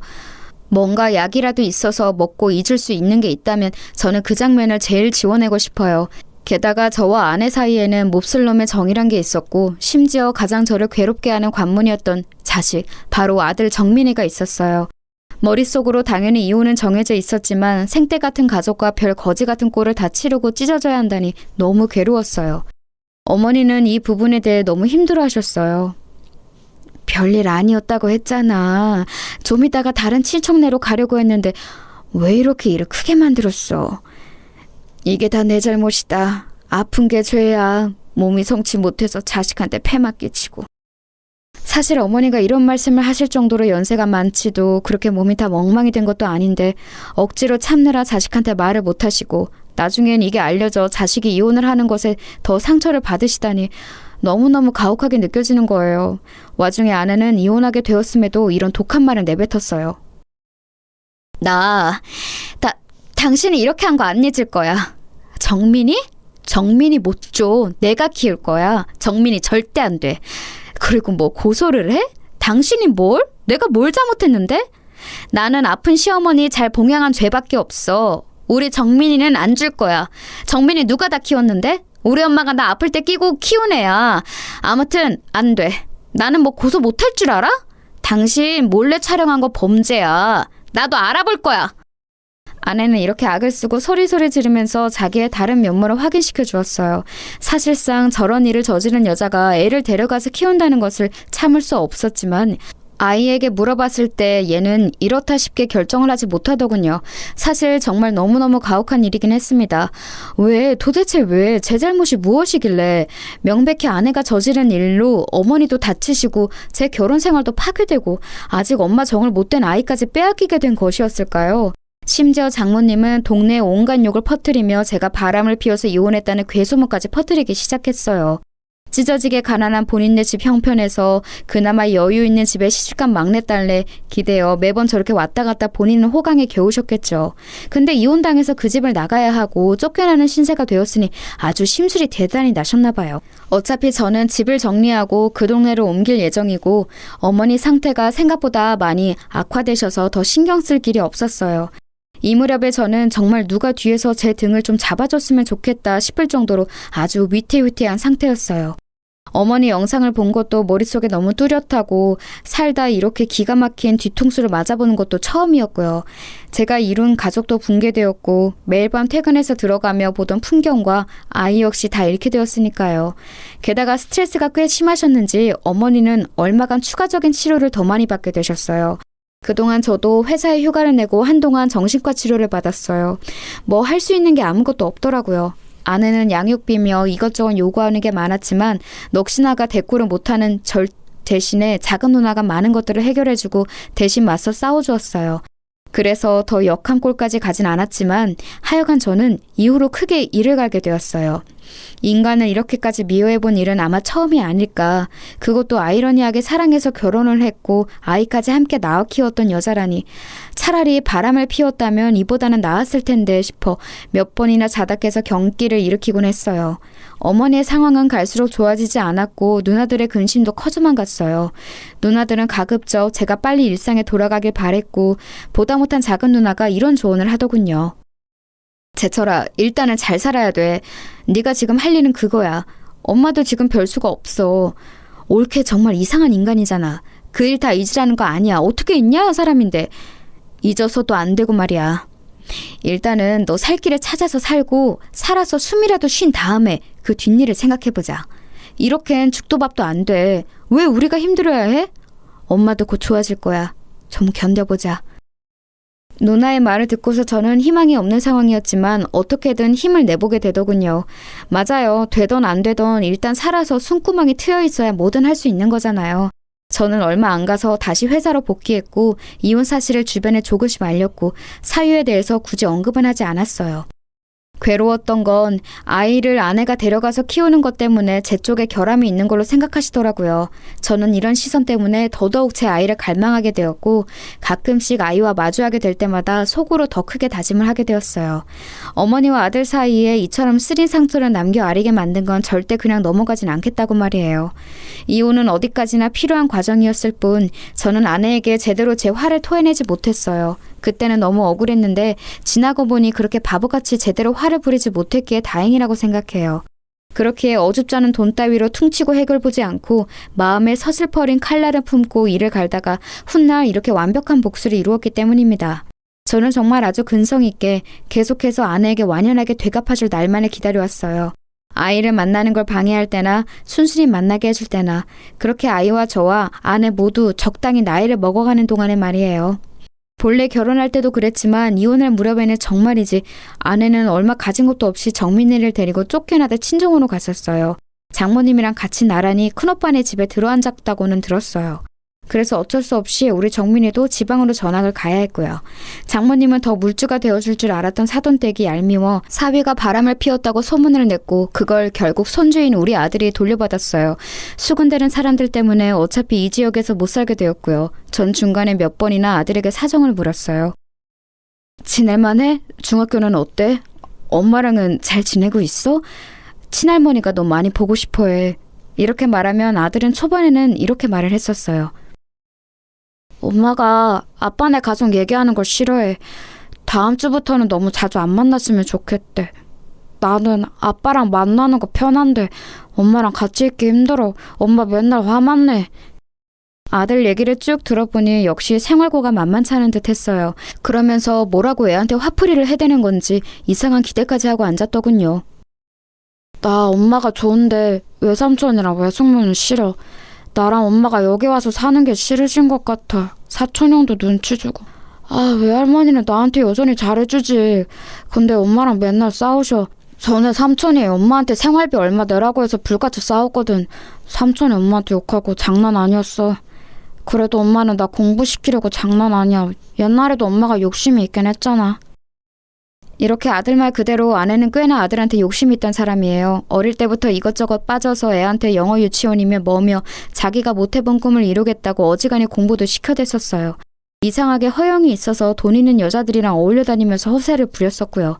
아들 말에 의하면 지방까지 내려갔음에도 고등학교는 좋은 데로 진학시키려고 용을 쓴다더라고요. 엄마는 나를 되게 착각하고 있는 것 같은데 나는 좀 부담이 돼. 나중에 교육비랑 등록금 감당은 어떻게 하라고 하는지. 이때 저는 어딘가에서 힌트를 얻었고 아들에게 조심스레 물었어요. 너는 공부도 하고 싶어? 형편이 안 되니까 엄두가 안 나는 거야? 아니면 진짜 하기 싫은 거야? 그러자 아들이 눈치를 쓱 보더니 공부를 하고 싶다더군요. 어릴 땐 몰랐는데 나도 대학 목표가 조금 생겨서 하고 싶어. 근데 엄마랑 있는 동안은 학원도 마땅한 데가 없으니까. 일단 저는 알겠다고 하고 좀 더 생각을 해보았어요. 그 뒤로도 번번이 연락을 이어가던 중 아내가 아주 죽을 똥 일해가면서 자기 큰오빠네 집엔 생활비 한 푼도 안 주고 그걸 갖다가 아들 학원에 몰아준다는 걸 알게 되었어요. 점점 아들은 이 분위기를 부담스러워 하더군요. 엄마는 자꾸 내가 좋은 대학만 가면 끝이라고 해. 그럼 자기 고생을 보상받는다고. 외할머니랑 싸울 때도 계속 저런다니까. 정민이 대학 가기만 해보라고 외삼촌이랑 외숙모도 가만 안 두겠다고 하는데 엄마가 말을 계속 저렇게 하니까 내가 여기서 눈치 보이는 거야. 외할머니도 너무 약발이야. 외숙모 막 괴롭히고 솔직히 언제 쫓겨날지도 모르겠어. 너무 불안해 나. 상황 돌아가는 걸 보니 정말 어지간히 구역질 나는 꼴이 아니더라고요. 워낙에 어렵게 살아왔다는 건 알고 있었지만 애를 통해서 뭔가를 해소하고 보답받으려고 하는 꼴이 참 여전해 보였어요. 이걸 보니 더더욱 신물이 올라온 건 우리 어머니를 구태여 본인이 보겠다고 간병인에게 쓸 거 반 떼달라고 했던 것도 돈 때문이란 걸 확신이 있어서예요. 그렇지 않고서야 자기가 나서서 그렇게 귀찮은 일 굳이 했을 리가 없으니까 말이에요. 아무튼 저는 이런 사태를 계속 주시하고 있었고 나름 제가 할 수 있는 준비는 차분하게 다 해두었던 것 같아요. 그런 와중에 아들은 시간이 지나 저에게도 아주 좋은 소식을 가져왔어요. 아빠, 나 사연대학 붙었어. 진짜 믿기지가 않아. 와, 너무 신나. 아빠 축하해 줄 거지? 저는 너무너무 축하한다고 했고 진심으로 아이가 이룬 결과물이 대단하다는 생각이 들었어요. 뿌듯하기도 했고요. 그래서 아들을 만나서 밥을 사주는데 이 녀석이 아주 근본적인 고민을 털어놓는 거예요. 아빠 있잖아. 엄마가 첫 학기 때 빼고는 등록금을 대줄 수가 없대. 나보고 휴학하고 알바하던지 군대를 가라고 하더라고. 나도 형편이 그래서 가고는 했었어. 어쩔 수 없지 뭐. 근데 나 고민되는 건 이게 아니라 엄마 때문에 좀 너무 피곤해. 빨리 알바해서 돈이라도 벌어오라는 둥 아니면 얼른 취직해서 이제 나보고 먹여 살리라고 하는데 외할머니까지 나란히 나를 보고 있으니까 진짜 미치겠어. 엄마는 빨리 다시 서울로 가고 싶다고 난리야. 역시나 보자 하니 구질구질하게 아들한테 모든 걸 기대고 있었더라고요. 그러면서 자기가 그렇게 극성을 떨어서 공부시킨 아들로 덕 좀 보려고 했었고요. 이제 갓 좋은 대학에 들어간 것뿐인 애한테 애엄마랑 노인네 둘이서 대체 뭐 하는 짓일까요? 저는 본격적으로 제가 꽤 고민했던 사안을 꺼내어 아주 조심스럽게 아들에게 제안을 했어요. 이걸 아들이 받아들이면 얘기가 되는 거고 만약 아들이 조금이라도 흔들린다든지 어찌됐든 안 될 이유가 있다면 다 의미가 없어지지만요. 아들은 제 얘기를 듣고 적잖이 충격에 빠졌어요. 아빠 꼭 그렇게 해야 해? 근데 나는 그렇다 치고 엄마 진짜 가만히 안 있을 거야. 엄마 성격 아빠도 알지 않아? 아빠는 헤어진 지 오래돼서 모르나 본데 엄마 진짜 장난 아니야. 아무나 하고도 막 싸워. 아빠랑 이혼한 것도 이제 막 외할머니 탓이라고 하고 엉망진창이야. 엄마가 알면 가만 안 있을 거야. 저는 그런 건 다 예상했기 때문에 별로 문제가 되지 않았어요. 이혼한 순간부터 쭉 이렇게 될 날만 기대하고 준비해왔으니까요. 그건 정민이 네가 걱정할 건 아니야. 아빠가 궁금한 건 딱 하나야. 네가 유학을 갈지 아닐지 그거 하나뿐이라고. 그렇게 할 거면 아빠 뜻에 따르고 아니면 엄마랑 계속 그렇게 지내면 돼. 저도 이렇게 얘기하면서 아들에게는 한편으로는 무거운 짐을 지운 것 같았지만 사실 이건 복수이면서도 당연한 명분이 되더라고요. 제 입장에서는 그렇게 아내가 독을 품고 자기 할 몫은 다 내팽겨 쳐가며 자기 남편의 어머니와 그 아들인 저에게 마구 상처를 주고 가학적인 짓을 했으니 이 부분을 꼭 되갚아주고 싶었어요. 아들로 인해 최악의 상황을 겪고 만신창이가 된 어머니 때문에 복수하고 싶어서라도 아내가 꼭 그 기분이 어떤지 비슷하게 체감이 될 꼴을 만들어주고 싶었답니다. 그래서 제가 생각했던 복수는 아내로부터 아들을 빼앗는다는 것이었어요. 그렇게 공들여 키운 이혼하고 쫓겨나서 별의별 수모를 당하고 찌질하게 살아가며 오직 자식 하나만 공부시켜놨는데 이 아들이 돈 따라서 눈앞에서 사라진다면 어떤 기분이 들까요? 제가 이렇게까지 마음을 먹게 된 건 단순히 어머니에게 그런 짓거리를 했기 때문이 아니에요. 어머니는 정말 저를 생각하는 마음 하나로 제 가정이 붕괴되지 않길 바라는 마음에 꾸역꾸역 참고 말을 안 하셨어요. 나중에 저의 이혼으로 인해 더 스트레스를 받고 충격과 우울증에 시달리셨고 계속해서 요양병원 신세를 지고 계십니다. 중간에 누나들은 몇 번이나 어머니가 잘못될까 마음을 줄였어요. 숨이 불어서 계속 우리 곁에 있어주는 것만으로도 감사한 마음이지만요. 저는 궁극적으로 우리 어머니를 저렇게 만들어버린 아내를 용서할 수 없어요. 아내가 가장 집착하고 눈이 돌아있는 것을 빼앗아 아내의 생활을 엉망으로 만들어버려야 제가 살겠거든요. 아무튼 아들은 제 제안을 듣고 많이 놀랐고 감당이 안 되는 듯 했지만 저는 차분하게 설명을 했어요. 아들에게는 복수가 아니라 아들이 놓인 환경상 이혼하고 경제적 여유가 있는 한쪽 부모의 입장에서 당연히 제가 할 수 있는 제안임을 이해시켰죠.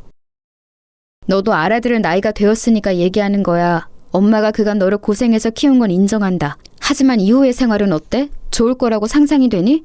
그렇지 않잖아. 많이 힘들고 할머니와 엄마의 기대가 너무 버겁다며. 외숙모 삼촌네 새들어 사는 것도 하루 이틀 아니냐고. 아빠는 정민이 너가 공부를 더 할 수 있도록 지원해줄 생각이야. 유학 관련해서도 충분히 알아봤다. 그런데 한 가지 조건이 있어. 아들은 여기까지도 예상은 못한 듯 했어요. 보아하니 아내가 절대 자기 입으로 본인 잘못을 말했을 리가 없겠더군요. 아빠가 굳이 엄마와의 연락을 모두 끊어야 지원해줄 수 있다고 말한 건 이유가 있어서야. 친할머니가 아프신 건 엄마와의 관계 때문이란다. 네가 엄마랑 같이 있으면서 내 지원을 받으면 엄마는 그걸 좋게 받아들이지 않을 거야. 받긴 받겠지만 자기를 위해서 쓰겠지. 이런 얘기를 너한테 해서 미안하지만 아빠는 그런 상황이 된다면 너한테 오롯이 들어가는 게 아니라 외할머니와 엄마한테 넘어갈 돈을 지원해줄 수 없다. 그래서 너한테 다소 힘든 상황이겠지만 제안을 해보는 거야. 사실 진즉 아빠는 널 데려와서 키우려고 했어. 하지만 너가 엄마 손이 많이 필요해 보였고 엄마도 너를 못 놓았고 순전히 널 위한 배려로 엄마 곁에 둔 거야. 내 경제적인 도움이 필요하다면 아빠는 얼마든지 줄 수 있어. 하지만 엄마랑 연결되어 있으면 도와줄 자신이 없구나. 너는 어떻게 하고 싶어? 아들은 시간이 필요하다고 했고 저는 결정할 시간을 주었어요. 이 시간이 참으로 아들에게 무겁고 갑갑한 시간이었을 거란 건 알지만 어쩔 수 없어요. 우리 가족이라는 형태 안에서 한 번은 넘어야 했을 고비니까요.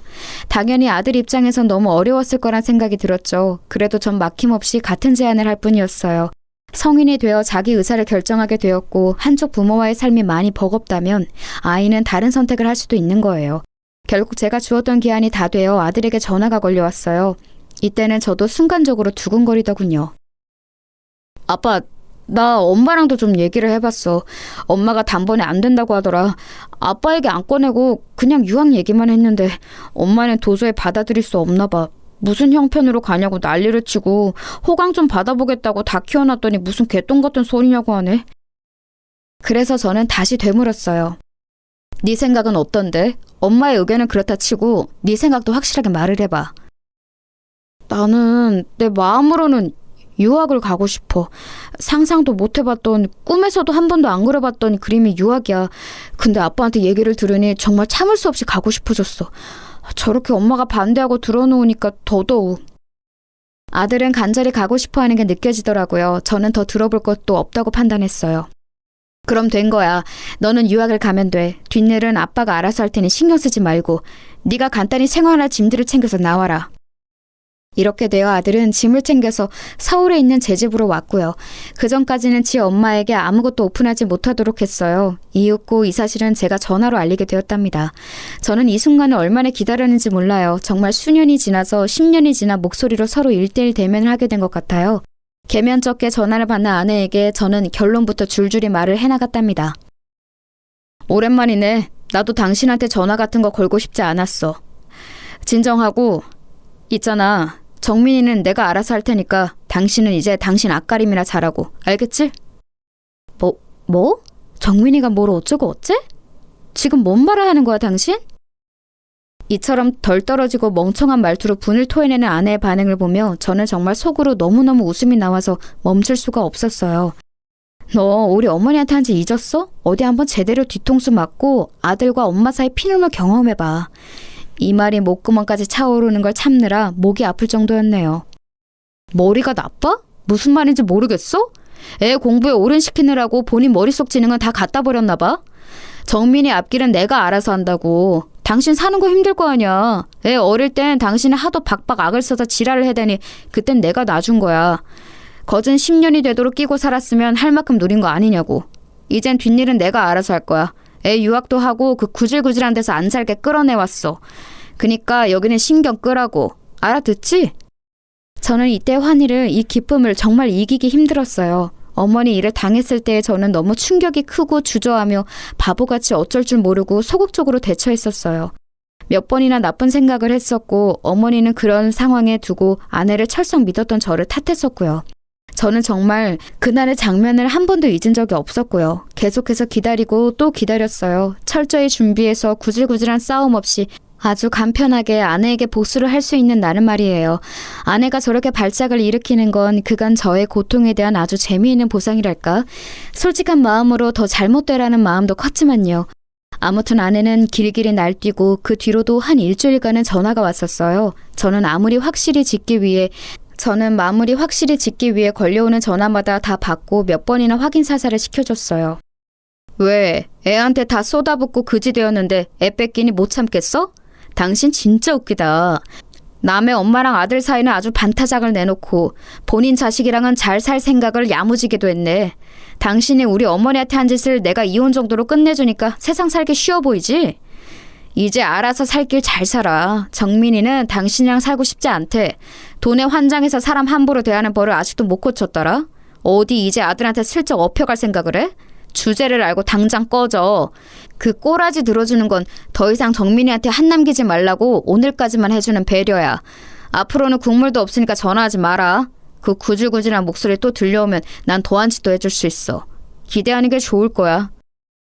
이렇게 된 이후 저희 아들은 제가 준비해준 내용을 토대로 유학을 갔어요. 간지 이제 좀 되었기 때문에 본인도 적응을 하고 있고 원했던 공부를 할 수 있어서 만족하는 것 같더라고요. 아들에게는 이런 사정을 구구절절 말하진 않았고 얘 역시 꽤나 자기 엄마한테 지쳐 있었던 모양입니다. 본인이 나서서 한동안 엄마를 보고 싶지 않다고 하더군요. 아무튼 다 쉬어빠진 목소리로 장모님한테도 항의의 전화가 걸려오긴 했어요. 울면서 자기 딸을 용서해달라고 말이죠. 자네, 내가 사과할게. 내가 이렇게 죄 받겠네. 우리 딸한테서 정민이를 그렇게 데려가면 어떡하나. 아니, 이혼하고 쫓아낼 때도 아무것도 안 주지 않았나? 그럼 다 한풀이 한 거 아니야? 자네 어머니 돌아가신 것도 아니고 정정하시다며. 정민이 말로 할머니 멀쩡히 계시다고 병원에 입원해 계신다더만. 그만하면 노인네가 잘 살고 있는 거지. 뭐 그렇게 아직까지 한이 맺혀서 우리 경선을 이렇게 괴롭혀. 자네도 그러면 죄 받아. 이게 완전 사람 피 말려서 복수하는 것도 아니고 뭔가 대체. 그만하고 돈 갖고 사람 골리지 말고 정민이 얼른 경선이한테 보내주게. 걔 하나 대학 보내겠다고 생뼈를 깎아가며 아주 밤낮없이 일해서 공부시켰어. 어? 경선이 아주 알아 누워서 일어나지를 못해. 제발 좀 봐주게. 응? 하지만 장모님 뜻대로 제가 해드릴 리가 있나요? 전화 잘못 거셨다고 하고 끊어버렸습니다. 그리하여 저는 저대로의 삶을 살고 있고 아들과 연락을 매일 주고받으면서 살고 있어요. 저도 시간 날 때 출장 시기를 맞춰 같이 들어가서 만나기도 하고 아들과의 추억을 새롭게 만들어가는 중입니다. 어머니도 느지막이 정민이가 우리 쪽으로 온 걸 아시고 조금은 마음을 놓으신 듯해요. 말짱한 아들이 이혼하고 손주까지 처가로 넘어간 것 때문에 어머니는 마음의 우라가 엄청나셨거든요. 기나긴 시간을 지나